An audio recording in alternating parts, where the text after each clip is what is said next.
ఎవరిని దేవుడు ఇస్తాడని చెప్పి మనం నమ్మడమే విశ్వాసం. ఇచ్చాక ఇచ్చాడు దేవుడు చాలా గొప్పోడు అని అప్పుడు దేవుడిని మనం స్తుతించడం కాదు. ఆయన ఇవ్వకుండానే, ఆయన చెయ్యకుండానే మనం దాన్ని దేవుని బిడ్డల దేవుడు మనకి ఇస్తాడు, దేవుడు మనకు చేస్తాడు అని మనం నమ్మడమే ఏంటంటే విశ్వాసం. అయిన తర్వాత నువ్వు నమ్మబడి అందరూ నమ్ముతారు. ఏమంటే దాని విశ్వాసం అంటారు. జరిగాక నమ్మడానికి విశ్వాసం అంటారు. జరగక ముందు నమ్మడాన్ని ఏమంటారంటే విశ్వాసం. మన జీవితంలో దేవుడు కార్యాలు చేయక ముందు, దేవుడు మనకు పిల్లగా మనం అడిగితే ఆయనకి ఇవ్వక ముందు ఆయన ఇస్తాడు, చేస్తాడు, నా పట్ల కార్యం చేస్తాడు అనేటువంటి విశ్వాసములు మనం ఏమవ్వాలంటే విస్తరించాలి. ఈ రోజున మనము ఇంకా భక్తి చేస్తాం, ఇంకా ప్రార్థన చేస్తాం, ఇంకా దేవుడి సన్నిధికి వస్తాం, కానీ ఇంకా మన విశ్వాసం నిలబడదంటే అవుతాడంటావా, చేస్తాడంటావా, దేవుడు ఇస్తాడంటావా, జరుగుతుందంటావా అనేటువంటి ఆ సందేహంలో మన జీవితాలు కావాలి. కాబట్టి దేవుని సన్నిధిలో మనము విశ్వాసంతో మనము పిల్లల ఏమవ్వాలంటే విస్తరించాలి. బైబిల్ గ్రంథంలో పిల్లరా విశ్వాసమును విస్తరించబడిన వారు అనేక మంది మనకి కనబడుతూ ఉన్నారు. ఎవరు వారందరూ అంటే ఆ ఎబ్రీ పత్రిక 11వ అధ్యాయం అంతా కూడా ఎవరో విశ్వాస వీరులు జాబితా అక్కడ ఉన్నది. ఏమంటే వారందరూ ఫెయిత్ వారియర్స్ అంటారు ఇంగ్లీష్లో. వారందరినీ విశ్వాస వీరులు అని పిలిచారు. అంటే మనకు చెప్పబడినటువంటి హేబేలు మొదలుకొని ఏమంటే మరి ప్రవక్తల దాకా మరి చెప్పబడినటువంటి వ్యక్తులందరూ కూడా వారు దేవుని అంతే ఉంచారంటే విశ్వాసం. వారి జీవితాల్లో కార్యాలు ఇంకా జరగకుండానే, దేవుడు వారికి అడిగింది ఇంకా ఇవ్వకుండానే, దేవుడు వారి పట్ల కార్యాలు చేయకుండానే దేవుడు చేస్తాడు, ఇస్తాడు అని దేవుడి మీద వారు ఏం ఇచ్చారంటే విశ్వాసం ఉంచారు. అందుకే మరి ఎబ్రీ పత్రిక 11వ అధ్యాయం అంతా కూడా దేవుడు ఎవరిని పొందుపరిచారంటే విశ్వాస వీరులను దేవుడు అక్కడ పెట్టాడు. హల్లెలూయా. ప్రియులారా, ఈ రోజున మన జీవితంలో మనము కూడా విశ్వాసపు వీరులుగా మారాలి. హల్లెలూయా. విశ్వాసం మన పరిచర్యలో నేర్చుకున్నాం కదా, ఇది ఇచ్చిన దేవుడే మనకు అది ఇస్తాడు అని మన పరిచర్య ప్రారంభం నుండి కూడా మనం నడిపించబడతా ఉన్నాం. మరి ఆ విశ్వాసంలో మనం ఏమాత్రం కూడా సన్నగిలిపోకుండా ఇంకా మన విశ్వాసంలో మనం ఏమవ్వాలంటే విస్తరించాలి. హల్లెలూయా. ఇప్పుడు మనకేం కావాలి? మరి మందిరం మనకు ఒక ప్యాట్ కావాలని ప్రార్థన చేస్తున్నాం. మరి ప్రియులారా, దేవుడు ఎత్తడంటారా? ఇస్తాడు. ఇవి ఇచ్చిన దేవుడు అది కూడా ఇస్తాడు. ఇంకా ఏదైతే మనకు కావాలో, ఏమైతే మనకు అవసరమో, ఏమంటే దేవుడు అన్ని కూడా దేవుడు ఇస్తాడు, చేస్తాడు. ఎప్పుడనంటే ఆయన మీద మనం విశ్వాసం ఉంచినప్పుడు. హల్లెలూయా. దేవుని సన్నిధానంలో ఈ రోజున మొదటి మాట ఎందులో మనం విస్తరించాలన్నాడంటే విశ్వాసమందు మనం ఏమవ్వాలంటే విస్తరించాలి అని ఇక్కడ లేఖనంలో మనం చూస్తా ఉన్నాం. తర్వాత రెండవది ఏంటండి? 5వ అధ్యాయం సద్గుణమునందు అన్నాడు ప్రియులారా. రెండవది ఏంటంటే సద్గుణము అనే మాటను వాడాడు. మంచి గుణము ప్రియులారా, దేవుని బిడ్డలారా, మరి దాన్ని ఇంగ్లీష్ లో ఏమన్నారంటే మోరల్ ఎక్సలెన్సీ అనేటువంటి మాటను వాడాడు ప్రియులారా.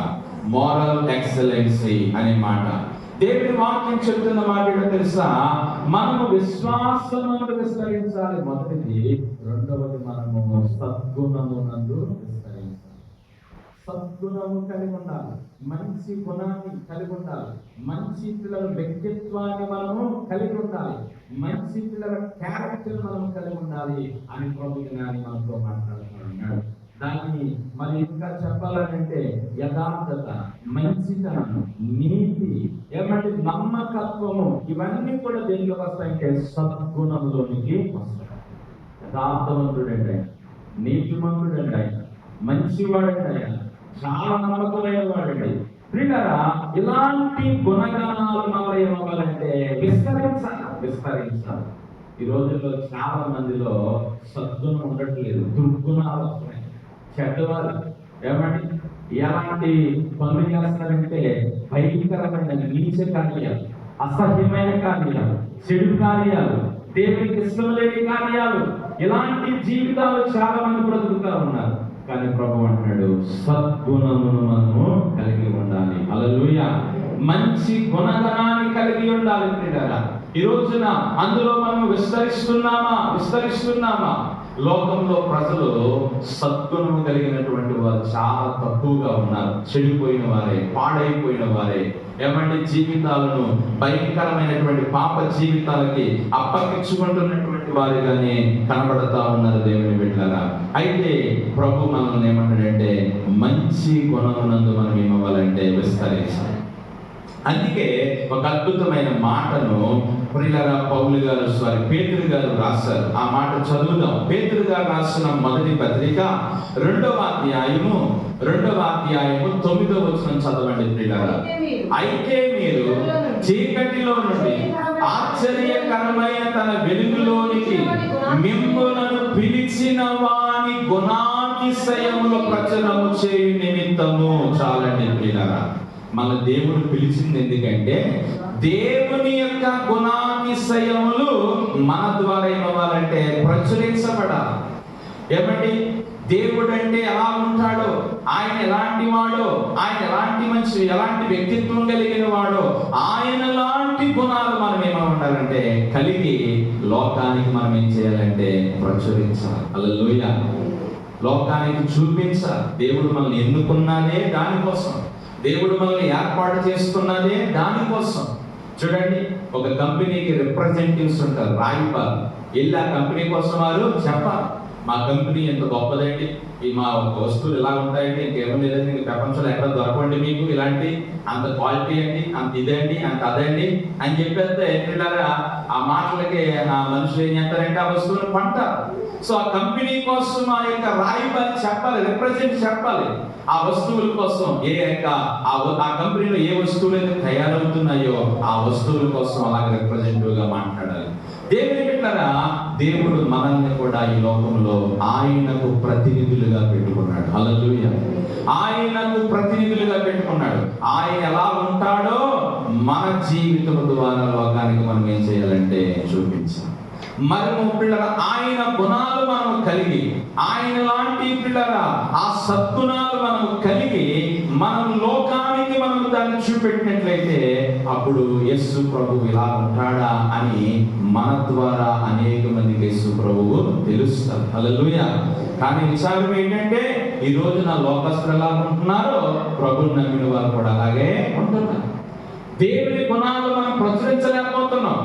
దేవుని యొక్క ఏమండి గుణాతిశయములు మన జీవితంలో లోకానికి మనం ఏం చేయలేకపోతున్నాం అంటే చూపించలేకపోతున్నాం. ప్రియులారా, ఈ రోజున నేను వస్తుంటే నా కారు ఒకటి గుద్దేయడం కలిసి సడన్ గా బ్రేక్ వేశారు. దానిలో ఎదర్కారు నేనేం వద్దలేదు, చక్కగా బ్రేక్ వేశాను. నా వెనకాల నుంచి ఒక బండి వచ్చి మన కార్ని గుద్దేయాడు. వెనకాల ఆ స్టీల్ రాడ్ అది కూడా బెండ్ అయిపోయింది. ఎవరైనా అయితే రాట్టుకుంటాలని అని చెప్పేసి పెద్ద గొడవ పెట్టేసి ఎంతో దాన్ని ఇచ్చేసేసి అలా ఇలా చేస్తారు. నేను బాగా దిగి ఏడుకోగా అలా ఉద్దేశం పెట్టంటే బ్రేక్ ఆడలేస్తారు అలా ఇలాగనే పరిమాణం. సరే, మరి జాగ్రత్తగా ఉండాలి. అలాంటి సౌండ్ బ్రేక్ వేస్తూ ఉంటారు. మరి జర్నీలో నువ్వు అలర్ట్గా ఉండాలి. నువ్వు ఎక్కడో మనసు పెట్టుకుని దోస్తే అలాగే ఉంటుంది అని చెప్పేసి నేను వాడిని మామూలుగా విడిచిపెట్టేసి వచ్చేసానండి. అదే లోకస్తులు ఎవరైనా అయితే ఇంకా చాలా గొడవ చేసి దానికి అందరూ కడతావా లేదా చదవా లేదని చెప్పేసి స్ప్రే కట్టుకుని చేస్తారు. సో దేవుని బిడ్డలారా, మన జీవితంలో మనము దేవుని యొక్క గుణాతిశయములు మనం ఏం చేయాలి? ప్రచురించాలి. అలా వదిలేసినందుకు వాడు మనసులో అనుకున్నప్పుడు ఈయన ఎవరో చాలా మంచోడురా, బాగానే వదిలేసాడు, ఇంకోటి అయితే ఎంతో కొంత లాగేసిన మనకు చాలా ఇబ్బంది పెట్టిను, గొడవెట్టును అని చెప్పేసి మనసులో అనుకునే ఉంటాడు కదా. సో ప్రియులారా, మనం దేవుని గుణాతిశయములు లోకానికి ప్రచురించాలి, తెలియచేయాలి. సో దేవుని వాక్యం అదే అంటాడు, సద్గుణమునందు మీరేమవ్వాలంటే విస్తరించాలి, సద్గుణమునందు విస్తరించాలి.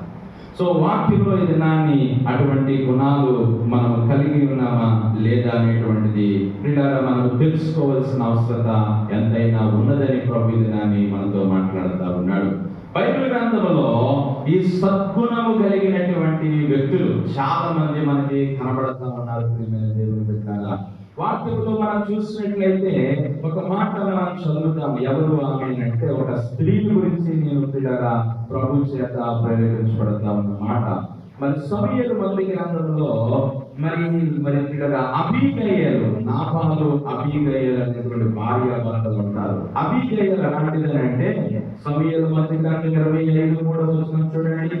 25:3 అతని పేరు నాబాలు, అతని భార్య అబీగయలు. ఈ స్త్రీ సుబుద్ధి గలదై రూపసి అయి ఉండెను. అయితే చర్యలను బట్టి చూడగా నాబాలు మోటువాడు, దుర్మార్గుడునై ఉండెను. అతడు కాలేబు సంతతి వాడు అంటారు.